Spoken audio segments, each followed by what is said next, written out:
Good evening, Sahari and THJ Transformative Health Justice. My name is Shabnam Pelesa Mohammed, and welcome to our Friday night live update news, views, updates, call to action, an interview with Dr. EV Rapiti, and a very special treat at the end of our live 1 hour update today. I can see 13 people have joined us already. Welcome, say hello, tell us where you're tuning in from and how you're doing. And of course, please start sharing this broadcast. Censorship is a very, very big issue on social media. So the way we get around it is to share our broadcast. So start sharing it to your Facebook profiles, your groups, your pages. Copy the link. If you click on share, you can copy the link and share it also to WhatsApp, to Telegram, to email, wherever you need to, so people have access to information. We know, of course, most people may not know that we exist or may be censored from seeing our content. It's very important for us to take that first step and start to share. Well, good evening, everybody, everywhere around South Africa, in Africa, and around the world. It's wonderful to be doing this weekly live with you. We've got a very, very busy weekend up ahead of us. So let us get straight into it. I hope that you're sharing. Say hello so I know that you can hear me. Samia Badat, hello Shabnam, joining you from Johannesburg. Always excited to hear from you. Thanks, Samia. I see we've got Navashni Shanmugam here as well, watching with us. Since we started using new software, I see the program is not reaching as many people. We know that the censors are still censoring us, and it doesn't make sense. Even after a court order, social media giants are still censoring our content on vitamin I. I mean, surely they've got to respect a court order and our constitution, right? Surely our government is going to stand up for our right to freedom of expression, the right to information, the right to help, the right to help. Surely they're going to do that. I don't think they take those court orders very seriously, but as we know, the story of David and Goliath, there's going to come a point where these social media giants are going to be taken down one way or another. And one way that might happen is people may stop advertising. That's where their business comes from. That's where their power comes from. And there's a growing call for us to stop advertising on these social media platforms. Hello, Anton Bernardo from a very lockdown Athens. Athens in Greece. I don't know if in Athens anywhere else actually. But tell us how that lockdown is going, Anton. And tell us that you know ivermectin, vitamin I, can end this lockdown. Now, why wouldn't they want this lockdown to end? Isn't that the question? Who doesn't want this lockdown to end? Who? Being the clue word there, right? Sharon Richter, where else can I watch this? It doesn't want to play on my Facebook. Please comment below. Sharon, what happens when you're trying to watch it on Facebook? You can find Sahari or Transformative Health Justice on YouTube, and you can watch it there as well. Trish Reed joining us from Albert Falls in KZN. How beautiful. Raisa Ibrahim Jogi, how do we get ivermectin? Isn't that the question? Well, then let's start with that court order, shall we? Sharon, I hope you're finding us on YouTube there. Look for Sahari, Sahari. You'll find our logo. We have 2 YouTube accounts. The other one is called Sahari Transformative Health Justice. And you'll be able to tune in via YouTube as well, because YouTube is a very big problem. They've demonetized 54 videos of Dr. Mubin Sayed, Dr. Bean, right? You guys know him by now. 54 of his videos, I'm assuming all of them to do with, is it all to do with vitamin I? But imagine that, a medical doctor providing education has been demonetized by YouTube. They're not our friends. They're the enemy. If you're using their service for free, if you watch the documentary called The Social Dilemma, if you are using their service for free, guess what the product is? You're the product. You're the one they're selling their databases of details about to all of these unscrupulous companies, and then use it to market their products at you. I mean, you just say a word and suddenly you see that advert pop up. That's what's going on. All right. That court order that happened during the course of this week, and I'll talk through it along the lines of my one-page statement that we had issued. Of course, thanking Judge Kastam Sardiwala for that very detailed judgment, and of course, acknowledging the parties that were involved. especially those that respect the voice and the role and the representation of Sahari in civil society. Then to talk about that particular court order, it's a step in the right direction. There were a number of positives there. For example, SAPRA has got to keep up to date with developments and recommendations and make adjustments to its program. They've got to report to the court every 3 months, etc. But it's not nearly enough, is it? For us as Sahari THJ, we've maintained that until we have proper access with the poor and working class, with the poor via our hospitals and clinics, etc., and for the working class over the counter at pharmacists, we haven't quite got there yet. Of course, the minister made a big show, Minister William Kize, of having his position and the president's position recorded in that court order, instead of taking a position of it makes sense for us to roll this medicine out. I mean, after all, who do they answer to? Who do they answer to? Who is paying their salaries? Well, certainly not South Africans alone. We're well aware of who's been paying salaries related to health regulatory authorities and other departments in our country. And so when it comes to that cost order, what we're saying in terms of that cost order is that the respondents, being SAPRA and others, must pay for it in their personal capacity or from funding given to them by pharmaceutical companies and affiliated philanthropic organizations. Why should we have to pay for it? So what else does the court order tells us?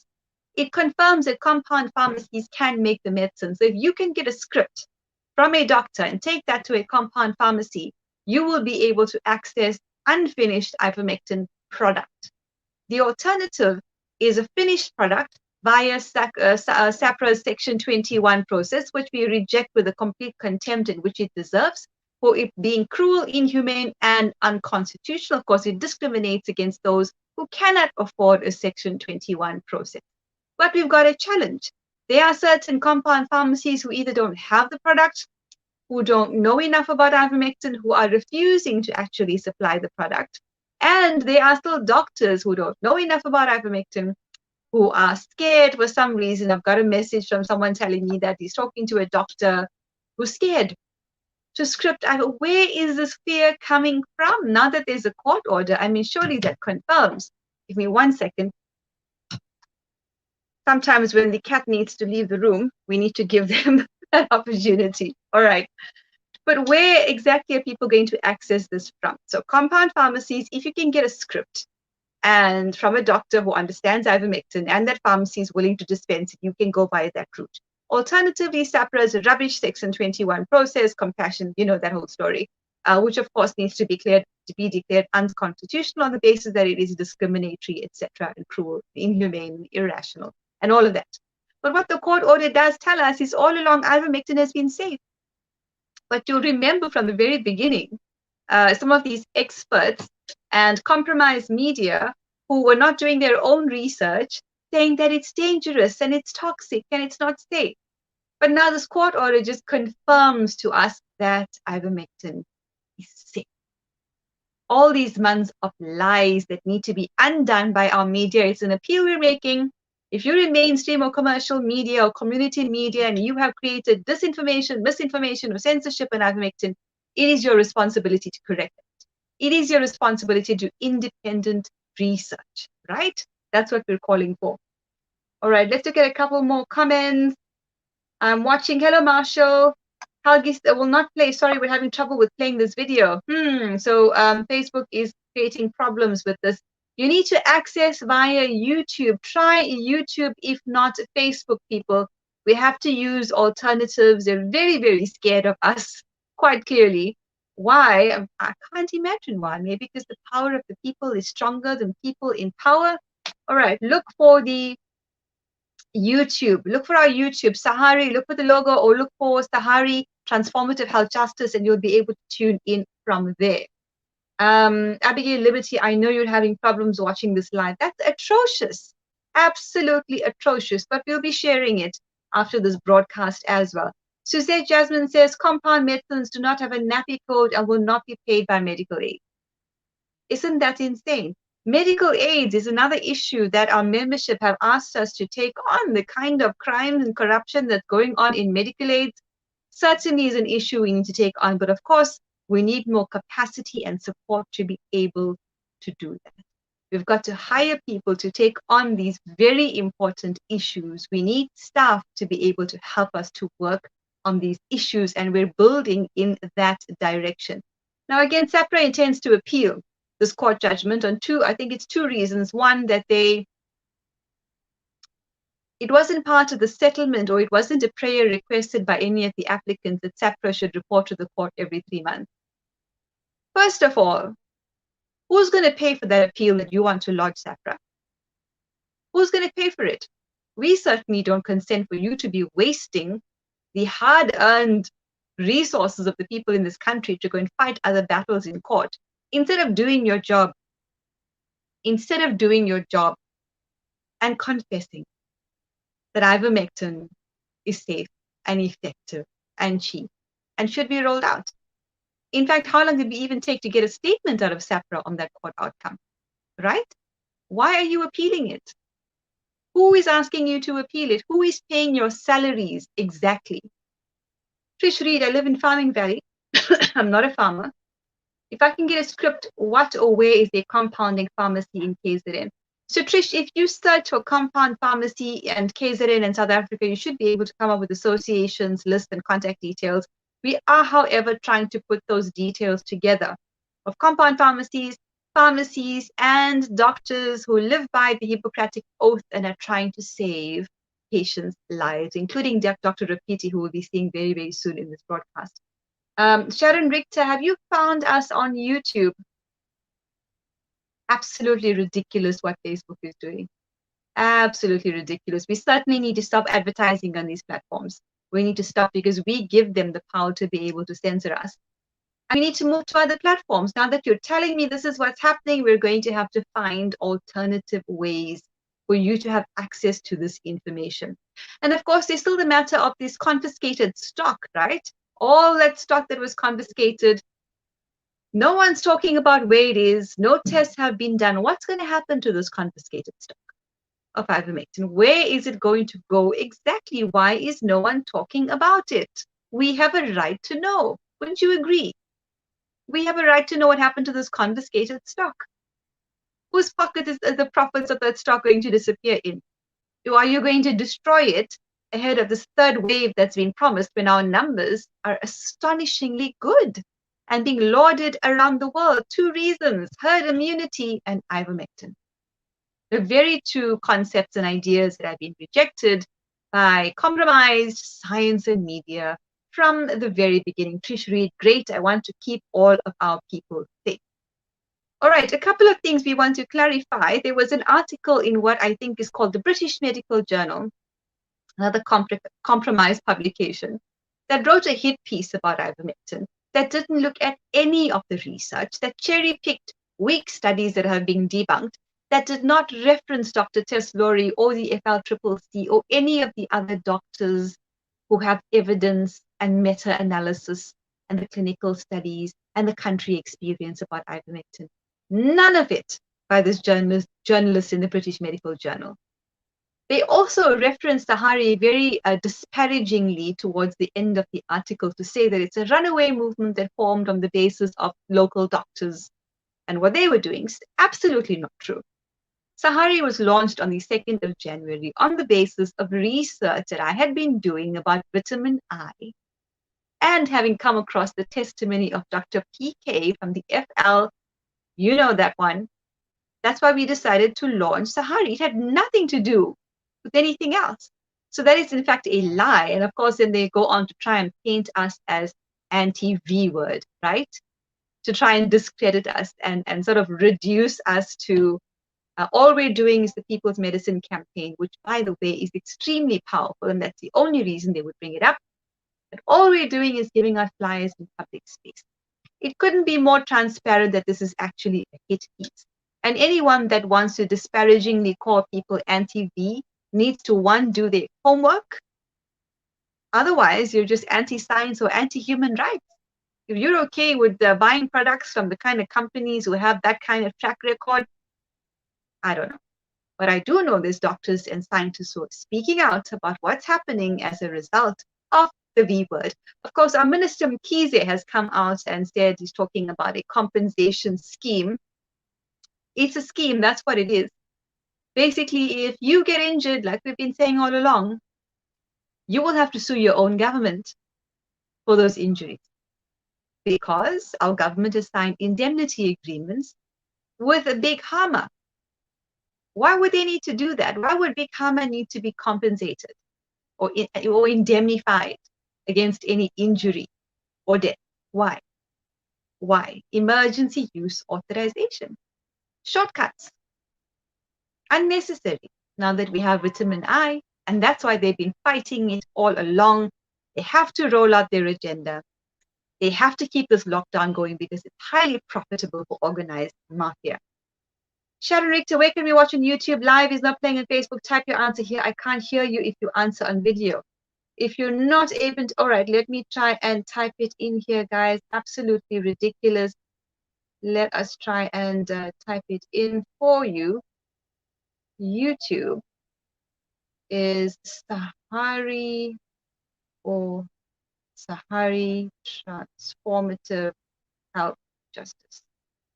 Let's find you there. Seriously important information that we need to share. And you can log in via those YouTube accounts. Of course, the V passports are a very big problem as well. People are talking about it, and you have a right to sovereignty and independence, and not to have your right to privacy compromised, and not to be tied up into these various digital schemes that will decide whether or not you can buy food, or you can travel, or you have a right to education based on whether or not you declined a medical option. It's an option. It's like if you don't want to take an antibiotic because it's going to affect you, you have a right to decline that. Similarly with any other injection or medical device. It's crazy. Now, there was a European court that just decided that children should all be mandated to take the injection.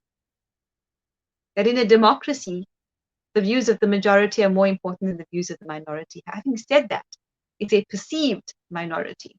There are millions of people in our country and around the world who are saying we need the right to choose. We're pro-safety.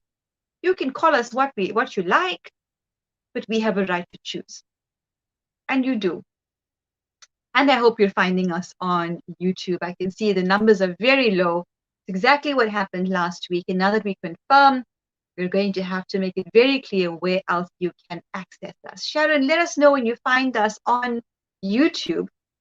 And of course, there's billions that are being spent on these injections. Money that we don't have. We've just taken another loan from these globalist organized mafia banking cartels that we cannot afford. As it is, our country is in so much of debt. Did we consent to go and take more loans and then create a compensation scheme for any injuries? It makes absolutely no sense. How much of money must have exchanged hands to put these schemes into place? History will tell us. But certainly there are people who are writing books and documenting exactly what is going on. We've just heard via Terry Herholt that there was somebody who she met who had taken the injection and signed a form in which he was forced to sign to a condition that said, if you take this injection, you can't take vitamin I. Why on earth would that be a condition in an agreement to take an injection? Is vitamin I going to assist with adverse effects? Is that the reason why they don't want people to take vitamin I having taken the injection? Something else we need to look into. Sharon, it is live. You'll be able to find it there. There's 2 accounts. So you will be able to find it there. All right, people. Apologies for the glitches, but we will get there. Suzette Jasmine, more looting for them with the 1 billion loan. Absolutely insane. Insane. Children are swimming through rivers to get to school and falling in pit latrines. Our medical professionals are leaving this, nurses are leaving this country because there's no opportunities. and you want to take more loans for things that we don't need. I really don't know how they sleep at night. I really don't understand it. How do you sleep at night? Because we're going to remember you and your descendants for what you've done to this country. But that's what happens when you take millions and billions from external sources who then own you. They own you. And like puppets, decide what it is you're going to do in this country as a supposed leader of the people. That's what happens. All right, in terms of objectives, just to reiterate, of course, our very first campaign under our NPC for Transformative Health Justice is Sahari. South Africa has a right to act. And that's our very first campaign and movement. That is what started it for. But we're also going to focus, having received hundreds of requests from our members, that we need to focus on corruption and organized crime in insurance companies, in medical aids, and in big pharma. So that's what we will be doing. Apart from that, we'll be focusing on mental health issues in terms of the COVID, as well as children. Very serious problem. Children who are alienated from their parents because of one parent who's bitter, because of gender bias in the legal system, as well as corruption, and who those children then become depressed and anxious and can't perform at school and become violent adults and become suicidal. It's a mental health issue. We've got to deal with it. We've got to help parents to co-parent for the best interest of their children, so that the young people that are growing up are mentally healthy. Renat Advocat, I fall in right on time. Renat, I think you can hear us, but people are having difficulty tuning in or finding both our YouTube accounts. If you can assist with that, that would be amazing. Lenora Nell, and then they have an eye on our pension funds. So where on earth is the money going to come from for this compensation? They couldn't even handle the COVID relief fund of a mere 350 Rand. So people, as a reminder, government is a managing agent for the predatory elite. And government's role is to help the predatory elite to loot the state. You are the state. You are the people. You should also be the government, because what we have going on now, this pyramid scheme with the elite at the top, their government officials and puppets below them, their media and enforcement and whatnot below that, all of us at the bottom, has never worked in our country and around the world, currently and historically. This is what they're doing. And we need to reject and refuse it. Sharon Richter, I have you now live on Sahari's YouTube channel. Excellent, Sharon. Please, can you share the link, Sharon, if you can, on this live so people can also tune in, those that are having difficulty. Wow, guys. So threatened by us, so threatened by us. A couple of more comments. Nick Bauer, matter of interest. Imagine if vitamin I interfered with and made the injection useless. What does that mean then? What are they hoping to actually happen through this injection that vitamin I is actually going to solve? Barishka, Amandla, all lives matter. Evening, Marina. It's wonderful to see you. Looking at a couple more comments here. Don't want to miss your comments because your comments are incredibly important. Sharon's just shared the YouTube link. Of course, our animation is doing really, really well. So much of interest and support was Set IV free, including from Dr. Mubin, who was very impressed with our animation. But we do need you to support the animation product and project. If you can click on the Quicket link, the fundraiser that we started to make more episodes of Set IV free, which is going to be screened around the world, please contribute whatever you can. We need that to happen. Of course, your name or your business name can feature in the credits of the animation called Set IVP. Remember, this is an animation produced by Sahari THJ. It is proudly South African, but of course, it has international and global impact. We also need you to support the People's Medicine campaign. Talk to Saskia.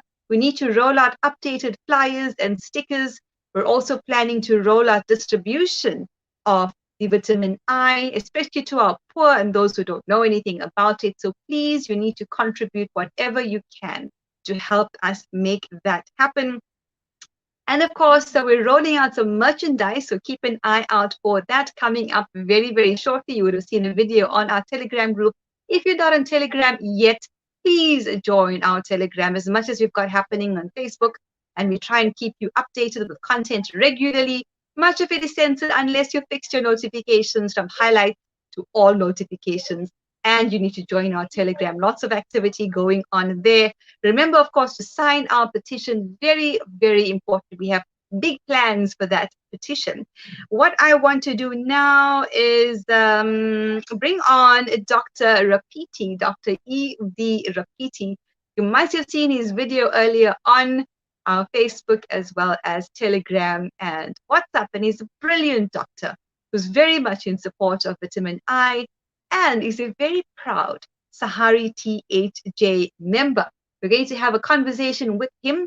And after that, I'll be telling you about a kids march that is happening in Cape Town. Tafelsig tomorrow. I was hoping to screen some of those posters, but my email was giving me issues, as we know exactly what is going on there. But let's bring on Dr. Rapiti in a second. I just want to show you our animation one more time and ask you to please contribute to help us make more episodes. Here we go.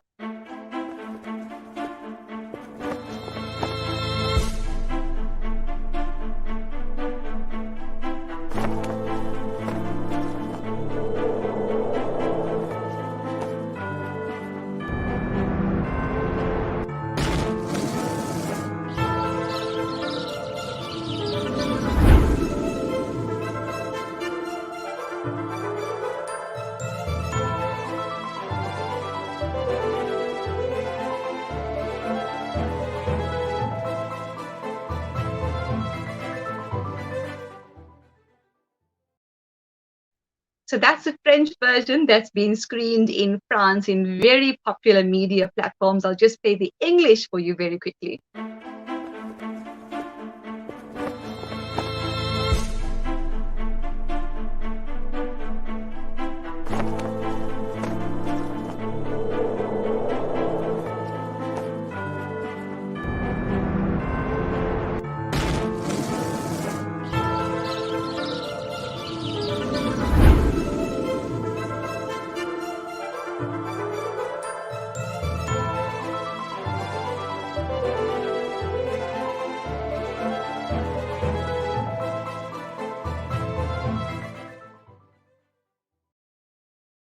Isn't that amazing? Set IV free, made right here in South Africa, translated into French and Italian. Spanish is coming up, Portuguese is coming up, Japanese is coming up, German is coming up.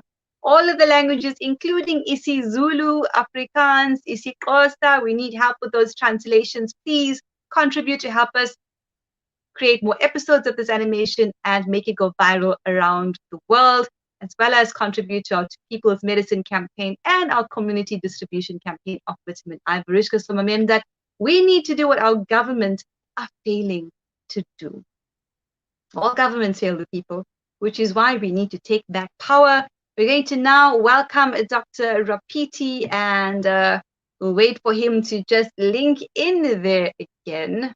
Dr. Rapiti, if you can hear us, we are ready for you now. Let me just message Dr. Rapiti and have him join us. Very interesting person, very brilliant doctor, and not afraid to tell it like it is for the sake of our people and our country. And so we'll be having a conversation with him. And while we wait for him, let me just tell you that there is going to be a march in Tafelsig, Cape Town tomorrow, led by children, with the most amazing, powerful posters and placards with messages like people demand ivermectin, doctors prescribe ivermectin, pharmacists supply ivermectin. I don't want to be an orphan, set ivermectin free. Ivermectin works, follow the science. I think that's going to be very interesting and exciting to start our young people as activists very, very young, especially in the area of health and education, two critical areas in which we need to advocate constantly. Let's just try phoning Dr. Rapiti and see if he's ready for us. And of course, tomorrow's event is going to be led by Kosar Davids, of course, is a COVID survivor and an IVM champion. And she will be sharing videos and photographs of us with. And we'll be having her on our live next week, Friday. Not sure why we can't reach Dr. Rapiti. I think he was there a second ago. Don't see him there now. Let's just try calling him again. And he'll join us shortly. What it is that you want to talk about? What's happening in the news? Is there any questions you have, ideas you have on how we can build Sahari THJ? Dr. Rapiti, we're ready for you. Yeah, I'm having a problem with this connection. I apologize. I'm just trying to get back onto it. I'm so sorry. No, that's quite all right. Keep trying, Doc. We'll see you soon. Yeah, I'm connecting now. All right, It's bye. Momotel, in a minute, Momotel, this, right? Yeah, internet and data is so expensive, right? What works? Nothing. Nothing works until we make it work. What questions do you have? What do you want to talk about while we wait for Dr. Rapiti? And there he is. Hello. Hi there. Hello, Dr. Rapiti. Welcome to the Sahari THJ Live. Thank you for joining us. Hi, good evening to you, Shabnam, and to all your viewers. It's a great delight to be with you. You sound so vibrant and energetic. Enjoy that. Love the spirit. Thank you. We have to be, you know, as well as I do. I haven't been too well from last night, but the campaign and the show have to go on. We are committed to health justice and health freedom and the sovereignty of our people. So Dr. Rapiti, can you tell us a little bit about what it is that you do and what areas of health you're passionate about? Oh, I have a great deal of passions. I'm a family practitioner. I work in Mitchell's Plain in the poor area by choice because I felt that is where my services were most needed and where I enjoyed being. And I've spent 38 years there, and my special interest is general family medicine. I do holistic care. I have a special interest in mental health because it is an area that is sorely neglected in this country. And I do not feel it's a domain of psychiatrists. It's made very territorial. I am glad to say that I can bring it down. I wish more GPs would have that attitude. And my biggest passion is addiction. I think it's one that is just like you've been fighting for Ivermectin, I've been fighting for proper policy on drug addiction for the last 30 years. Wow. So, yeah, I won't give up because I believe in what I'm saying. And I have published a book, a self-help book for people who need to learn about addiction. Yeah, and I'm generally, my passion's about justice. You know, I've been fighting against apartheid. I fight against injustice. And I'd like to see more equitable healthcare system. I'm not happy with the private sector and state sector the way it is done now. If there's not access to everybody, then there's no access to anybody. That's my policy. And yeah, that's everybody. That's why we've got Dr. Rapiti on tonight, right? Yeah. How did you come across Sahari THJ? How did you learn about us? Well, I was fascinated with your interview with Adrian on Trial Site because round about January, I just stumbled upon the site accidentally, and I become stuck to all their sites on ivermectin. And I was wondering, why was this information hidden? And I was very impressed that we have a South African and you representing us. And I thought, wow, this is absolutely great. And I said, I must find a way of getting hold of you. So thank God you weren't on Facebook. I got through to you and I got your email and you responded very quickly because I wanted to team up with like-minded people because I feel a gross injustice is being done to humanity as a whole. I think what COVID is showing is not how dangerous the virus is how dangerous powerful people are with the wrong minds. And I just want to say to your Sahari group, every great movement, every great cause was fought by a handful of committed people. So don't give up by the size of your group. It's the size of your objective that matters. And the rest of them are spectators, but don't give up because it's a very good cause. We're living in very epic times. It's a time when we talk of the Renaissance, when we talk about the coronavirus. And in that lot will be thrown the fight against evil.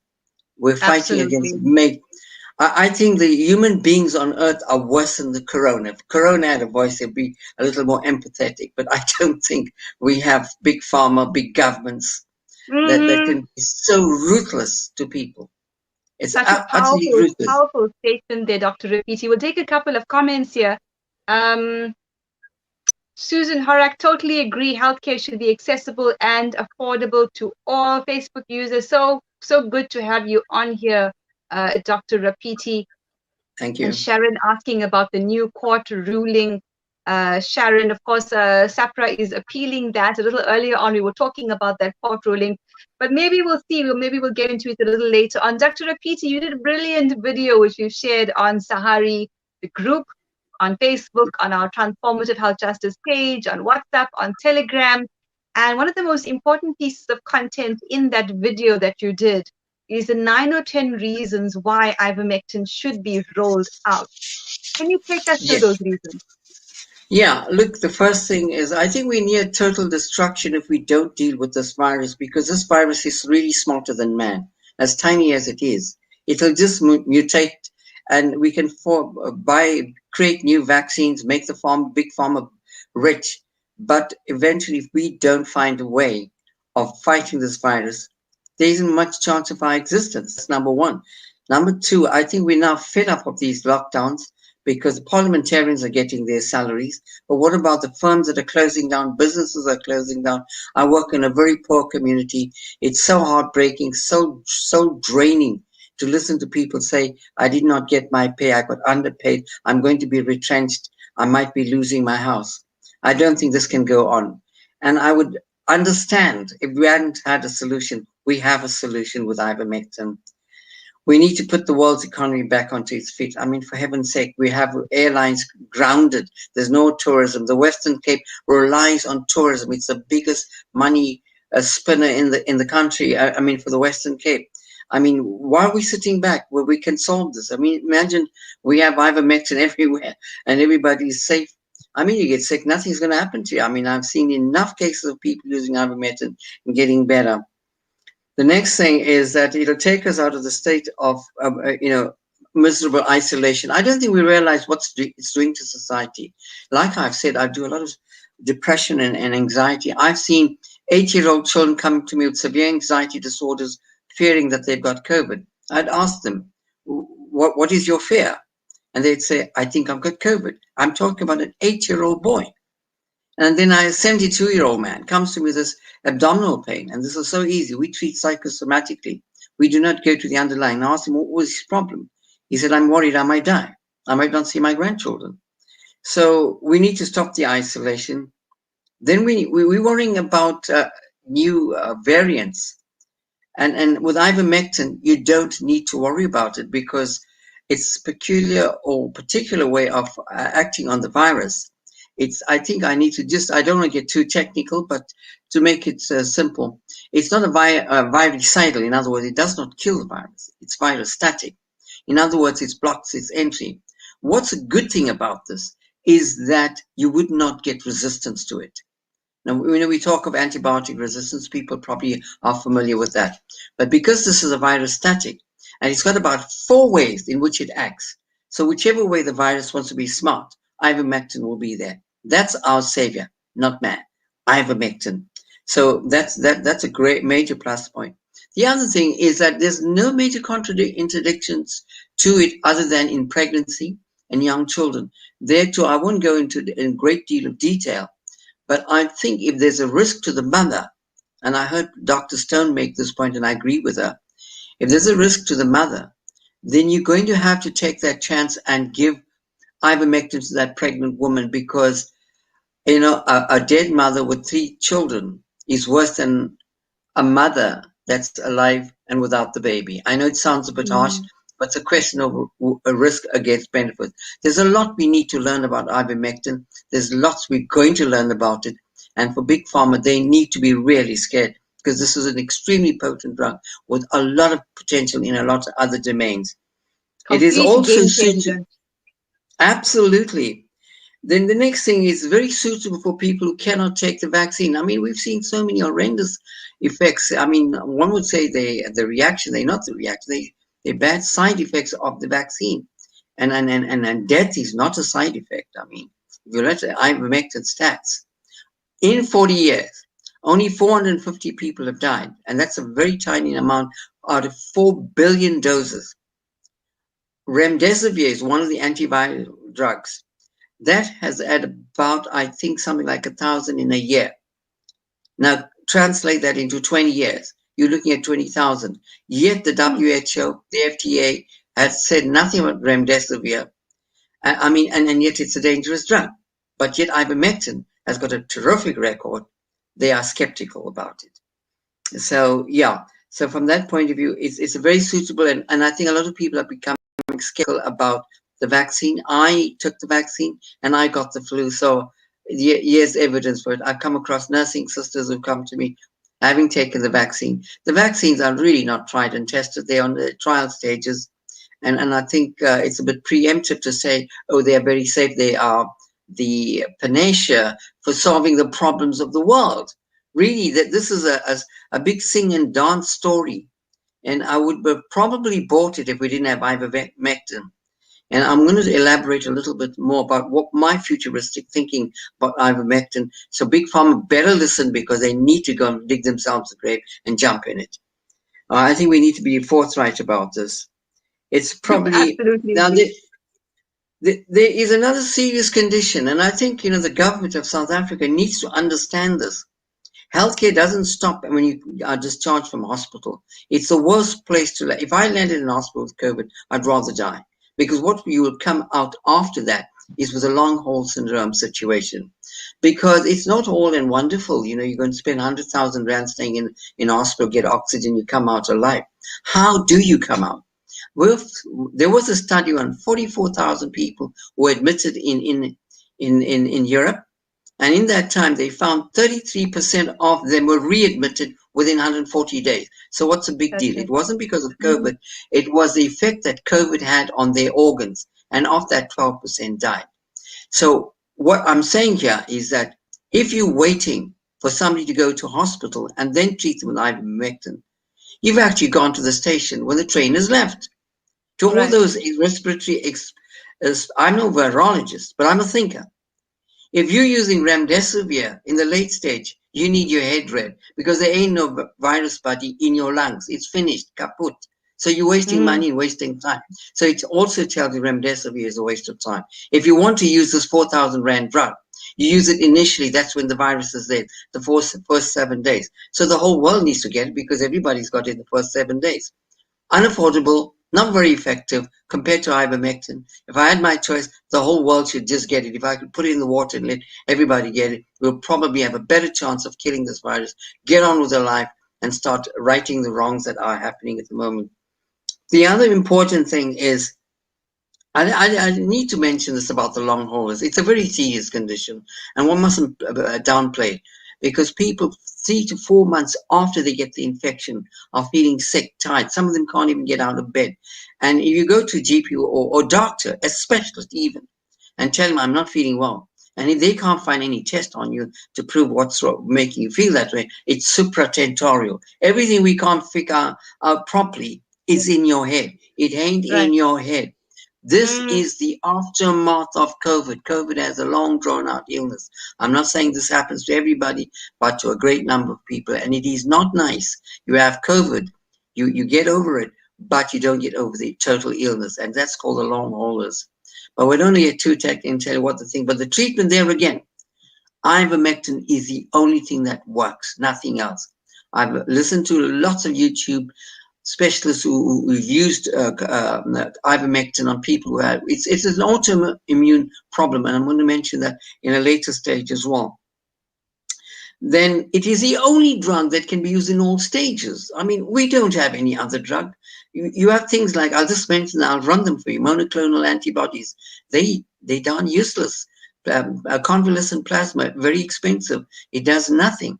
But whereas with ivermectin, you can use it in the viral stage, in the anti-inflammatory stage, and very importantly, it's got an anticoagulant effect. None of the other drugs have this. So if you don't die of pneumonia, you can end up with a serious cerebral vascular accident And that is what is happening. Here you've got a full package, cheap and one drug that can hit this virus and its effect from all sides. Why would we use it?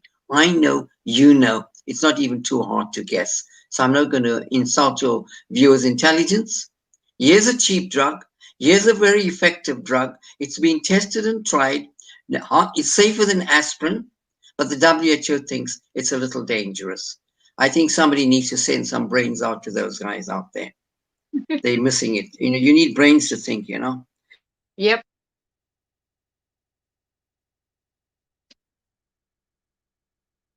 All right, I think Dr. Rapiti is frozen there, so he is having some internet issues. He'll have to link out and back in again. But a couple of comments. Susan Horak, I was available, vitamin I was available over the counter before. Why ban it? Isn't that the question? Suddenly, was it November or December? It became difficult to access. Why would you do that? Why would you do that unless you had information that this would work? Of course, the research into vitamin I for the C, whatever was going on since at least March or April last year. In November or December, our regulatory authorities decided to make it illegal. Suddenly they write the laws as well to access. Susan Horak says, in my research, it is effective against autoimmune diseases. So good to see people are doing that research. And that would make sense, Susan. And I think Dr. Rapiti is also going to talk about that, as well as its other indications. I mean, I'm seeing people with long haulers losing all of their hair. It's a traumatic experience. You would think that you've got the C word, cancer, right? And go look at some research into vitamin I and cancer. Why should anyone go through this? Why should you have to land up in hospital when you can take vitamin I as prophylaxis, meaning prevention, so that you don't even get it? Or at second best, take it when you've got early symptoms, so you don't overburden our hospitals, which are not capacitated, which are in a state of ruin and disrepair, which cannot cope. Why would hospitals want more patients? Isn't that a good question? Why would our hospitals want more patients? Why would hospitals want you to get to the point where you need hospitalization? Surely it's not about money and profit. That doesn't make any sense, does it? Dr. Rapiti is almost back with us. I see he's trying valiantly to get back in. Lundi, Kuala Mpaka, Amandla to the people, and Ivy, away to my sister. Let us add him back. Dr. Rapiti, you back with us? Yeah, I am. I wanted to tell, I mentioned something that is not mentioned by any of the great fundis, and I never ever thought myself less of them. And I'm telling this is for the future. Back in the 80s, we had a condition called streptococcal sore throats, which led to rheumatic fever. And what we did then back in the 80s, we didn't have a vaccine for the sore throat. We used penicillin, and we used it as a prophylactic as well. And what streptococcal sore throat was doing was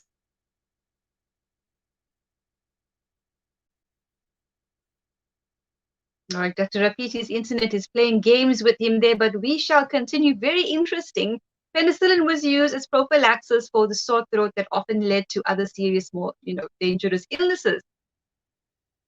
Any doctor that's worth a Hippocratic oath does not want you to get severely ill. So I don't know what's going on with doctors out there that are refusing to write these scripts. Is it because you don't have enough awareness about it? Then do the research. Are you feeling threatened? So you're afraid. Threatened by whom? Tell us so we can help you. Sapra, are you feeling threatened by pharmaceutical companies? Tell us so we can help you. Back, Dr. Rapiti. Yeah, I am. I think this is a very important point. Back in the 80s, some of you might recall rheumatic heart fever, heart disease, and children ending up with valves damaged in the heart. So what we did then, we gave people, children with rheumatic heart disease, we gave them prophylactic penicillin from the age of 8 or 6, right up to the age of 20. So what is happening is very similar with corona. We're having what's called an autoimmune disease, because people think it's a virus that actually damages. It's not the virus. It's an autoimmune response. Your body overwhelms the body with antibodies, and it starts damaging your kidneys, can affect your heart, and so on. So if we use ivermectin, we would be killing the virus and preventing the autoimmune reaction. So I would think that would be the futuristic way when we do get our way to do it, to deal with this virus. We don't need anything else. It's probably might replace the vaccine. I mean, if we're going to have a variant, we need to be prepared for that. I mean, I've treated quite a few people who've had the vaccine and got infected, and you know what they've got, and they've got the treatment, and they're working, and they're doing very well. So I think that's a very good point. So I think that just about covers the many points. It's cost effective, and we've got an answer, and I mean that's about summarizes the 9 or 10 points why I would think we should use it.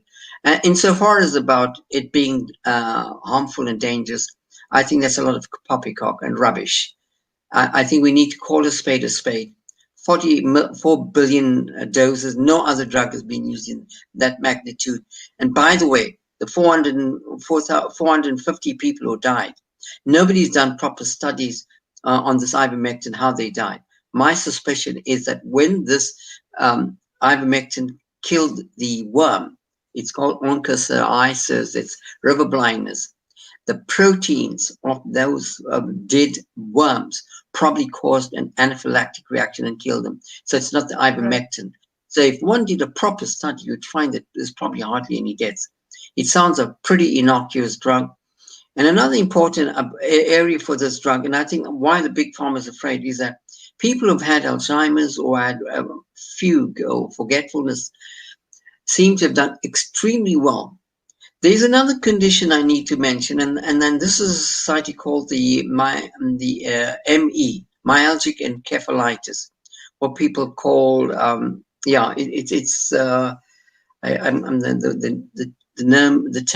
term eludes me right now, but it's myalgic encephalitis.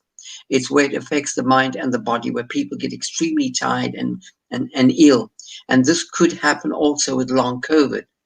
And they found that using ivermectin seems to work. It's not killing the virus. We think it's the anti-inflammatory properties. And this is somebody who specializes in autoimmune disease. So if I was Big Pharma, I have got very good reason to worry, because yes, it's a one drug type of thing that does it all. But we're not here to protect anybody. Well, what are your thoughts then on what's been happening over the last? Have you got a comment here saying it's about money for every person that's admitted to hospital? There's a rand value paid. They get put an oxygen machine, even more money. Just before you came back, I was saying, why would hospitals want people to be admitted? They can't cope. So what's going on, right? Well, I don't think this is if we use ivermectin broadly and widely, there should not be a hospital admission. As far as I'm concerned, you got to hit it fast. You got to hit it hard with whatever ammunition you've got. And we should not have one. I mean, look at Mexico. It dropped right down. They did a thing like test and treat. And the hospital admissions dropped right down to zero. Yes, there's money to be made. So I don't think the hospitals are doing wonderful things by the time you land up in hospital, you've got the damaged lung, and I don't know how people are really going to come out. Not many of them are coming out very well. So I think it's a failure. We've got to argue with these hospitals. Sometimes we get appeals from families saying, my family member is in hospital. This hospital is refusing to give them vitamin I. We've had to censor our words because of the censorship. So the family says, please help us get vitamin I to them. And then we've got to approach that hospital on social media and say, you know what, give it to them or let their family administer it. It shouldn't have to come to that. What are your thoughts, Doc, on what happened over the last 3 months?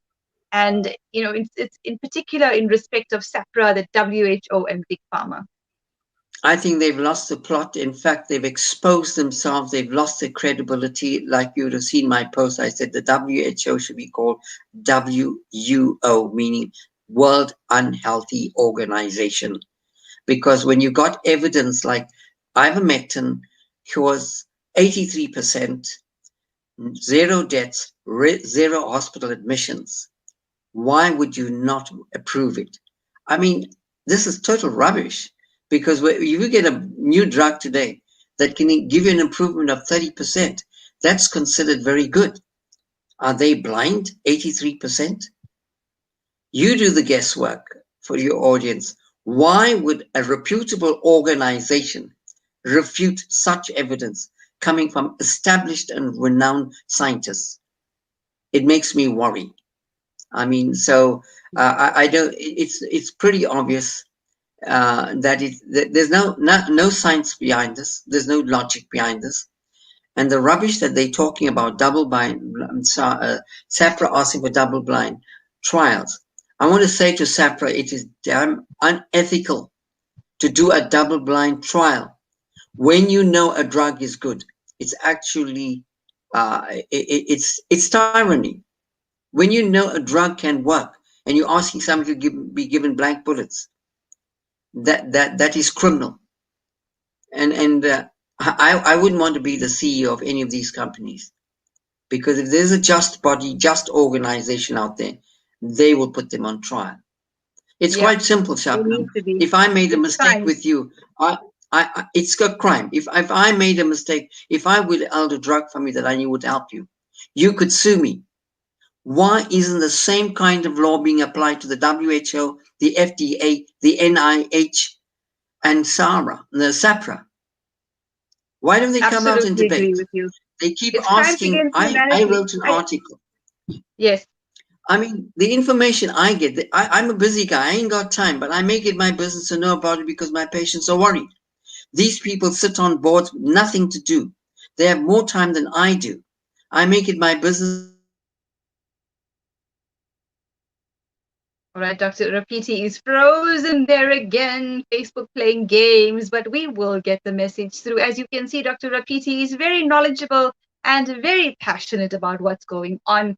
Asim Mia calls the WHO the World Hoax Organization. Well, Tesna Aston mentions fibromyalgia. Tesna, of course, one of those people whose life was turned around after using vitamin I.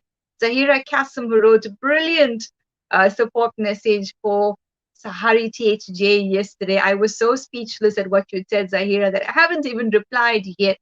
But it was in response to Saskia's work on Intercare and getting Intercare's position on vitamin I. And Zahira's talking about chronic fatigue syndrome. That's what people are suffering. Why should anyone go through this? Nobody has to. But I want to, when Dr. Rapiti comes back, talk to him about, to give his message to doctors and to pharmacists. He's back with us. Yeah, sorry about that. I apologize. Hi, Doc. Susan Horak says, can we take them to Nuremberg or an international court? Susan, we're going to have to do that. Doc, what are your thoughts on that? I think that is the way to go. I mean, if I can be accountable, I mean, if I see a patient, I work, what would happen to me if I did something wrong? That has been my way of practicing. I could be sued. So it's a good thing. It's in the interest of patients. And I think these bodies should be accountable and held accountable.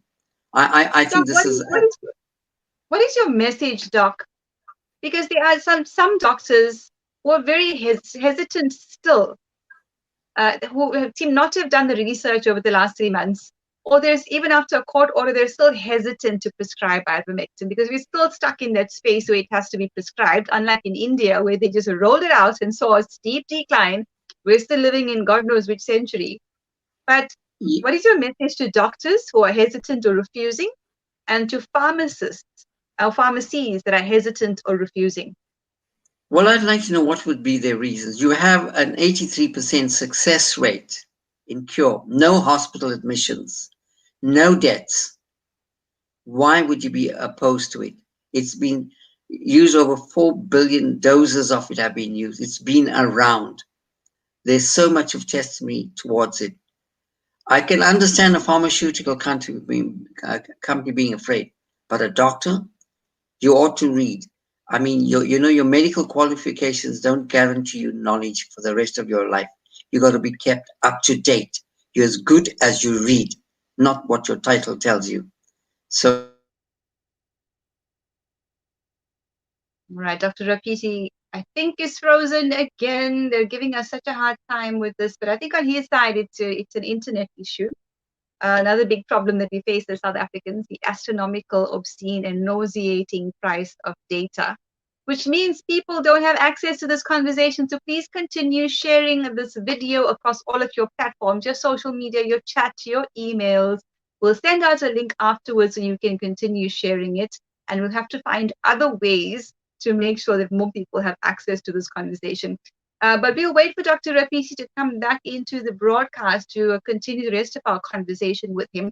Meanwhile, what else is on your mind that you would like to discuss?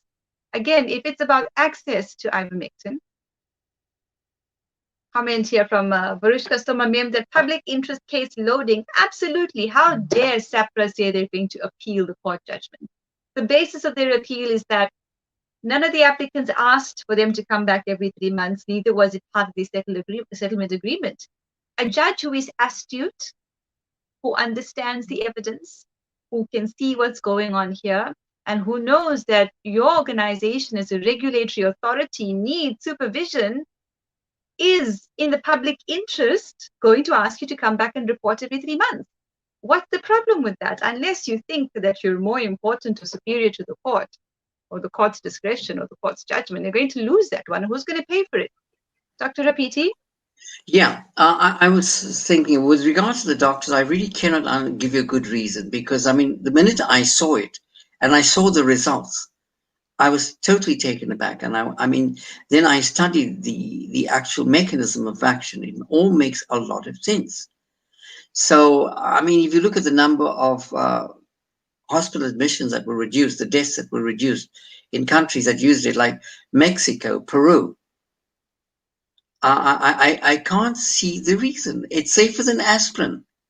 If there's doctors listening, guys, this is the safest drug that you can find. No other drug is being used. It, for heaven's sake, it's won a Nobel Prize for the creator of it. What more can you ask for? It's been around for 40 years. We are giving more poisons. I can tell you in your flu preparations, I won't mention the names. I don't even use them. This is all farmers' big way of saying it's a flu this and flu that. It's a lot of rubbish. You know, you just need salt water sometimes and all these ephedrines and God knows what. But nevertheless, I cannot understand the rationale and the reasoning. I can put my head on a chopping block and say quite confidently, this is a very safe drug. It's an antiviral drug. There's no question about it. And it will bring, we need to think about our patients. You don't do anything about it now. They'll go to somebody else. But the bottom line is that we, as the medical profession, I think we've come to a stage, Shabnam, where we, as the medical profession, should take the lead now. Our associations have let us down. I'm absolutely disgusted with them. I want to know why I am, as a GP, is coming out so strongly. Where's the so-called experts? What holds them back? The information is available to everybody. I don't buy what Big Pharma tells me. I mean, I'm a very critical thinker. I decide for myself what's best. And their marketing jibes can't come through. And I need to make this disclosure. I don't sell ivermectin. I've got no shares in the company. I don't know. I wish I could get hold of it. I hope SAPRA would get off its behind and start doing something. The court has ordered them to do so. So there's absolutely no fear. But I would think, and this is going to be a very strong statement, you would hold ivermectin to somebody who needs it. You should be held accountable. Seriously. The SAMDC needs to come on board. They need to start prosecuting. I've come to the point where I am using, you got a sore throat, you will get it. Because I think if you don't mind, I'll explain it to patients. In the first 7 days, you get the virus into your body. You're asymptomatic for the first day or two, so you don't know it. By the 7th day, it's gone into trillions. So if you got the first sign, the first day, go and get your ivermectin. I agree. Go get it. We should just be rolling this thing out. It won't kill anybody. Because if you kill the virus early, you will be preventing what's called the later stage of the inflammation. It's not the virus that causes the problems. It's your body's own inflammation because you're Okay, Dr. Rapiti is frozen. They will take a couple of comments, and I think we're going to invite Dr. Rapiti to co-host a webinar with us, Sahari THJ. We'll host a webinar for all of the doctors who are hesitant or refusing to script ivermectin, as well as the pharmacies and pharmacists who need more information. Couple of comments here. Sharon Richter, has IVM been registered in SA as yet? Sharon, that's a bit of a tricky one. It's a gray area. SAPRA saying nobody has stepped forward to register it yet. We know how expensive it is and what a long process it is. Surely, in a time of a pandemic, SAPRA and the Department of Health should be registering ivermectin, right? And then, of course, there was that information that came to light ahead of the court case that SAPRA had never done a call out to re-register ivermectin, vitamin I. Therefore, the registration had never lapsed. And I hope that point gets taken up again. Dr. Rapiti, you are a breath of fresh air. I wish you were my GP in the Karoo. That one from Renate Advocat. Would the Nuremberg Code be able to assist with this, that is crimes against humanity? Yes, it would. It would just take an enormous amount of work from us and our team, and teams that we would need to hire, which would require funding, but it's all doable. It is all doable. This lockdown needs to end. And what has happened to people over the last year has been absolutely unforgivable. So thank you for that comment. Some of the doctors are also making money off this drug. Sad day for all South Africans. Yeah, there are some doctors who are charging black market prices for vitamin I. We're aware of who some of them are. And if you have information on who's doing that, then you can email sahari.action2@gmail.com. In fact, let's try and help the doctors and pharmacists who are struck. If you know of a doctor or a pharmacist that's afraid or hesitant or doesn't know enough, please email the details to us, sahari.action2@gmail.com, so we can send them some of the research, so we can send them the court order, so we can send them this conversation with Dr. Rapiti. Tesna asked, not all doctors have a passion to heal or help. Some are just there to make money. This one by Varush Kasuma, Memdat Amandla, someone must go to jail for this huge violation. To repeat, he's back. Hello, Doc. Yeah. Hi there. Sorry about this. If you don't mind, it's Vumatel is my connection. They're pretty bad. Yeah, I Right. know something needs to be done. Yeah, look, I think this is a serious thing, and I work in a poor community, and it really pains me to see what people must go through. And I think we have a duty to them as doctors. I think the governments of the world have failed the general population in the world. And I think we as doctors and people like yourself, we need to fight this together. We need to save the world, really. And Absolutely agree with you. You know, Michael Jackson sang it then, but I think we need to sing the song really loud. We need to save the world because there's lots of shenanigans out there that are out to destroy us. And we can do it. I mean, we've got the right, and I must praise the judge. I think we must commend the judge for his astuteness, and I think you should put the pressure on SAPRA, and we want to see ivermectin rolled out. It must be cheap. It must be easily accessible to everybody, whether you can afford it or not. It mustn't be a question of price here. This is one time. I just feel that it's about humanity. It's not about making money. I mean, there's a comment here, Doc, from Bob Naidu. He says the question is who is who? Who is bought by who? Let's not beat about the bush. The problem is the pharmaceutical giants, together with the suckers in government, together with the billionaires in this world who want to rule this world, irrespective of who gets hurt or not. It's not only in medicine, but it's in every facet of life. That's why our country and the rest of the world is suffering. Any comment on that, Doc? Yeah, look, I think corruption is manifesting in various areas. I mean, people get into governments and again, the arms deal, we know that story so well. Yes, it's not too hard to fathom who's behind this thing. The pharmaceutical companies have a lot to lose if ivermectin is rolled out.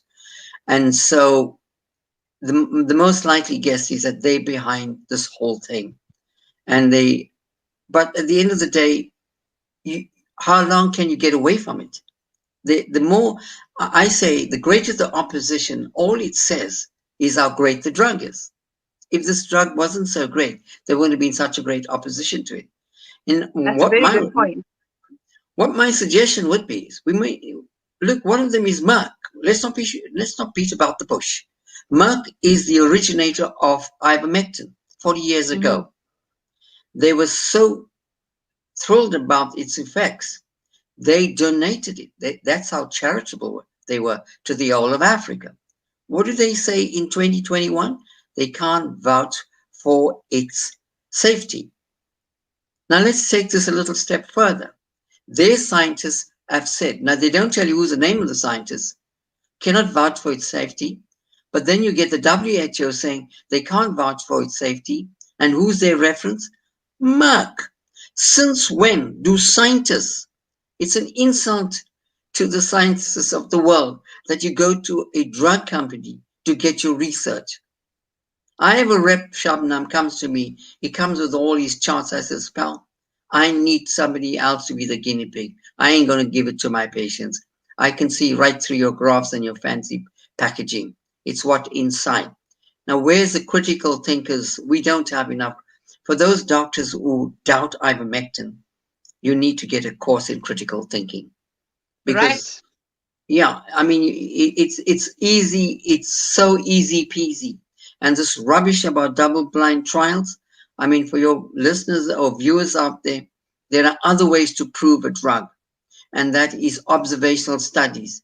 You take 10 people, you don't give them the drug, you give 10 people, you give them the drug, and you see what there is. Or you can even observe clinically. Clinically is good enough. Are you feeling better on the drug? If this is not, if any idiot from the WHO is listening to me, and I want to tell you this, then go and discount psychiatry. I know the psychiatrists ain't going to like me for this.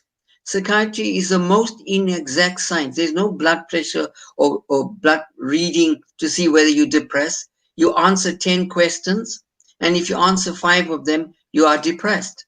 I had a kid in a youth prison. He says, Doc, I know the symptoms of depression. If I want to lay in hospital, I lie to the doctor and he admits me. So there's no, so the whole of psychiatry should be banished because it's an observation. That is such an important conversation. I think I want to host a whole debate on that because there's so many areas of what you just said in terms of mental health and how treatments are harming people and not helping them. People don't, there's no psychotherapy, there's no counseling. It's immediately, I want to give you a prescription, which is going to have this side effect and that side effect. Then you're going to need that drug and that drug. And then you're stuck in the spiral and they actually don't care. We'll take a couple of comments here at this point, Doc. I think all members of Sahari should contribute towards taking this up with the Nuremberg Code. There are enough followers to do that. Well, if the appetite is there, so we can hire the people to help do this because it is a 24-hour mission, we can absolutely do that. Zaira Kasim, exactly, completely unforgivable. Lockdown has killed more people than COVID. We have been made to realize that we are nothing but a number to the government and the predatory elite of the world. That's it. The lockdown has killed more people than the virus. I mean, I have doctors telling me that people are dying because the hospitals are not capacitated. People are dying because there's not enough oxygen, not enough staff. People are dying because they don't have food, they don't have jobs, they're in depression, they're committing suicide. Why would anybody want that to continue unless you're an absolute sociopath?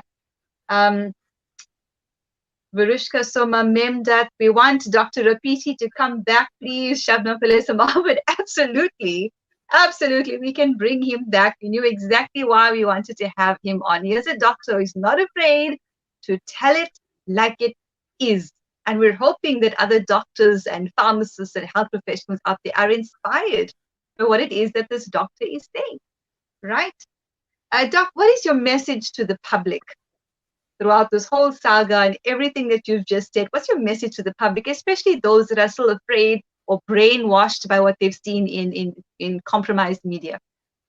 Yeah, look, there's a lot of rubbish going on about it causes liver damage. That is just rubbish to rubbish this drug. It's not at all true. In fact, this drug is so safe, you can use it on the elderly. Now, you can't use a drug like remdesivir, but I just need to tell them, remdesivir is one of the antiviral drugs, costs about 4,000 rands a course. And it's got terrible side effects and damages to the kidneys and to the liver. So whereas this drug doesn't have it. This is to downplay this ivermectin. Don't be afraid of it. It's extremely safe. I believe in some areas they're using it on young children over the age of weights of 15. And we don't need to go too far. I think, Shabnam, you're familiar with this, and we need to mention this. For all that's said and done about Zimbabwe, there's streets and lights ahead of us. Right? Dr. Stone, I listened to her a video and what she's been doing there. They don't have fancy hospitals, five-star hospitals and oxygen and respirologists and experts, and it's an ordinary GP like me that's dishing out ivermectin, and she uses big doses of it. No hospital admissions and no deaths. What more convincing that you need? They don't ask. We're wasting money. Putting people in hospital when you can save them right in the early stages is daringly stupid, wasteful, unacceptable. We need to roll this out. And I bet there must be people who are objecting to it who use it in the quiet. And I think we need to, Absolutely. yeah, I mean, Absolutely. That's a now fact. there is I mean, another no one way. at SAPRA gets sick, Doc. What do you think of that? No one at SAPRA gets COVID. Yeah, absolutely. I've got another thing here. Big Pharma's got so much of money. I Yep. want to make an appeal to people who are not related to Big Pharma, airlines, tourists, hotel industry. You got big money. You're suffering. Why not support an organization like Sahari? Let's get this thing rolling. You got the money. You're bigger than Big Pharma. You are bigger than Big Pharma. You're shooting yourself in the foot by being quiet. This is not a doctor's thing. This is not a Shabnam thing. This is the world's thing. We need to save these dithering idiots, even in the pharmaceutical industry. They've got children. They've got families. Will they want to see their grandmother dying when there's a drug that can save them? Oh, no, they won't. So let's take a stand on this. I'm not smoking something when I say this. I've done the research, I've read it, and I'm convinced. I've seen the results personally, and I don't see there's any reason for anybody to suffer. And if there's a doctor who does not want to give it, let it rest on your conscience. I'm not doing this for any particular reason. I've because I do psychiatry in my rooms. I hate the word psychiatry, but I have to listen to people who are troubled by very bad situations where they. I mean, I've had to counsel 3 young children who lost their mum. What do I say to them? And here we've got treatment that could have prevented it. And I mean, there are a few doctors that are in my group. We've made a decision. Not one patient in our practice will die. Period. And I would like every doctor to adopt that. And man, there comes a time in your life when you have to take a stand for justice, even if it's facing the authority, even if it means your death, like Martin Luther King said.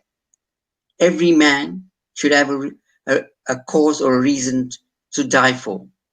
And if there isn't such, and if he's not prepared to die for such a cause, he's actually lost the right to live. I don't care if Facebook takes me off. I'm not here to harm people. I'm not here to diss anybody, but I have a conscience. I know the information. It should be disseminated. We need to save lives. Let's stop pussyfooting and saying there's the vaccine. I like to know from the government, what is your vaccine going to do when you're in the acute phase of the infection? The vaccine only works when you are fine. When you got the acute phase, you need to kill that virus. Let's not go too far, pals, about rocket science. Where's the vaccine for HIV? We're using drugs. Are we surviving? Look at what we pay for those drugs. Something like 400 rands a month. Far more than we should. 1 course of ivermectin. The other thing is that a lot of shenanigans making money out of ivermectin. For once, I'm asking you, please bring your price down. There'll be other ways of making money. You don't need to make it out of other people's lives. This drug shouldn't cost more than 5 rand a tablet. I think the other worry I have, Shabnam, is in the state hospitals. It must be given out there, not only in the private sector. And Yes. there's something we got to go on lobbying till we get it right. If the government of Zimbabwe can okay it, what is wrong with our government? If governments in Mexico and Peru, if you look at it, it's all the Eurocentric Anglo-Saxon countries that are not doing it. Well, Right? our And we're countries as supposed to be Shabnam, proudly South African, proudly African on the African continent, Doc. What does that tell you? Our healthcare system is captured. It's captured. absolutely. Marina What, Muhlberg says we need thousands of doctors to stand up this hold that they have will fold. Is our what, what healthcare I system captured? what I can't understand, Shabnam, is that people marched against the Vietnam War back in the 70s. Where's those Americans standing up and marching? That information that's available to you and me is available to the whole world. I would urge Oh, Dr. Rapiti's frozen again. We'll take a couple of comments, Susan Horak, all good points. There was a question earlier on about whether vitamin I is still registered with the WHO. Yes, as an essential medicine. Yes, it is. Another comment here from Monleaf Zuma. Great work, Shabnam. We're fully behind you and we want vitamin I to be out sooner rather than later. Thank you, my brother. Zaira Kassam, well done, Doc. Well done. All us critical thinkers are labeled scientists that are Google certified conspiracy theorists. If everything we've stated last year has come to fruition, it looks like COVID did end up being the certificate of the passport that we're going to need. You're back, Doc. Frozen again. Another comment here from John Ronning. We're fighting for IVM here in Baltimore, Maryland, USA. Welcome, John. I'm sure you're quite familiar with the FLCCC and Dr. Tess Laurie's EVMC. And hopefully you've been sharing our content, including our animation, hashtag #SetIVFree. We need people to contribute to that animation so we can make more episodes. So you can contribute. You have options. Contribute to the animation and get credited in the film credits. Contribute to the People's Medicine campaign so we can translate more flyers with updated information and get it out there. Contribute to the community distribution campaign so we can get ivermectin to the poor and the working class and people who don't know. So there's different ways that people can get involved. Even legal action. We can take things on legally, but we need that support to make it happen. John Running says, we're fighting for ivermectin in the US. Fond memories of our times in South Africa. Dr. Rapiti, final two questions for you. What's your message to Sahari membership? Facebook tells us we have 73,000 members. Actually not true. They keep our numbers stuck there. We've been accepting hundreds and thousands of membership requests. You're probably closer to 200,000 members by now. What is your message to our membership? Well, I think I must commend. Is there an echo? I'm not so sure. Maybe you should just put your mic off. I don't know. Well, first of all, I want to thank you for starting the group. I was so excited when I saw you on the program with Adrian, because I felt for once I could find a group I could link up with and attach, because it was on my conscience that here's a drug that could help South Africa. You know, it's cheaper than the vaccine and safer than the vaccine, probably more effective than the vaccine, and we need to get them out. It's my opinion, it's my right. And Facebook has been bought off. And I think, I always say this, when one door closes, there's another one. Where's those geniuses who can take on Facebook, like the group that took Telegram? We don't need to fight them. We need to find an alternative. I think we need to Sahari, you need to get this as a worldwide organization, because 500,000 Americans dying when they could be safe, and there's no protest action. I don't want to sound cynical. Are the American population so dumb and stupid because YouTube comes from their country? I get the information from their country. Why didn't they stand? I see a future where groups like Sahari is going to be spread all over the world, bigger than the virus, and the big pharma is going to drop. And I'm going to appeal on your behalf to people not associated with big pharma, your motor industry, your hotel industry, your building industry. Shove some money into Sahari, get the economy going, do yourself a favor, unless the big pharma bought you off like they bought the WHO, and I doubt they did. And if you want to get this, and I believe within the next 3 months, there should be no lockdown. Children should be going back to school, and it's not the end of the world. We've got a genius of a drug. God has given it to us. Let's use it. Thank you.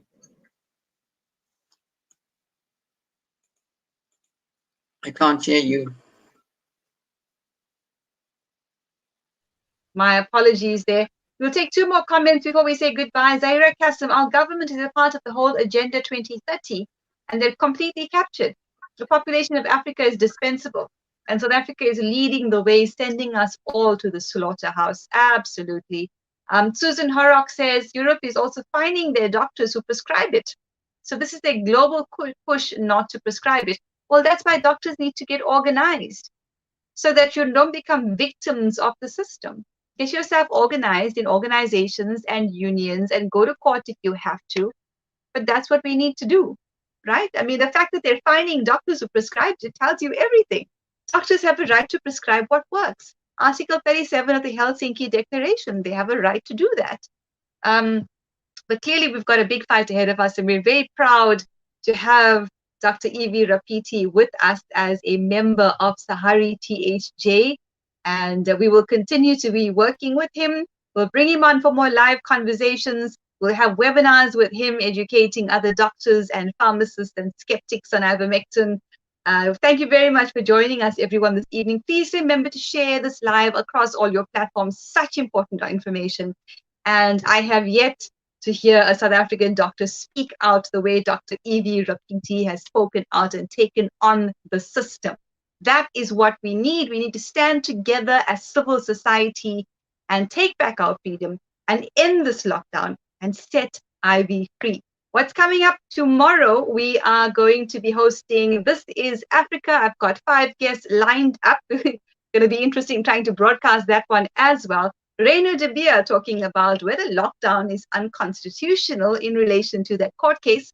Then we've got Ricardo Marman also taking a case to our court regarding the isolation of the virus. That's going to be very interesting as well, right? We've got Jay Sanchez, the ex-Bolivian, now American lawyer, talking about how he took South Africa's plight to the ICC on vitamin I. And we have got Bongani Mtembu from the Durban South community talking about engine and its terror inflicted upon the community of the Durban South Basin region and what needs to be done. And finally, we've got Brad Pillen talking about the mental health impact on children when they are alienated from their parents. Such an important conversation. It is World Parental Alienation Day month, and Sahari THJ certainly will focus on both physical and mental health issues within our capacity. Support us. That is what we need. Thank you everyone for tuning in tonight. Remember to share this video, and as always, the power of the people is stronger than people in power. Good night. God bless.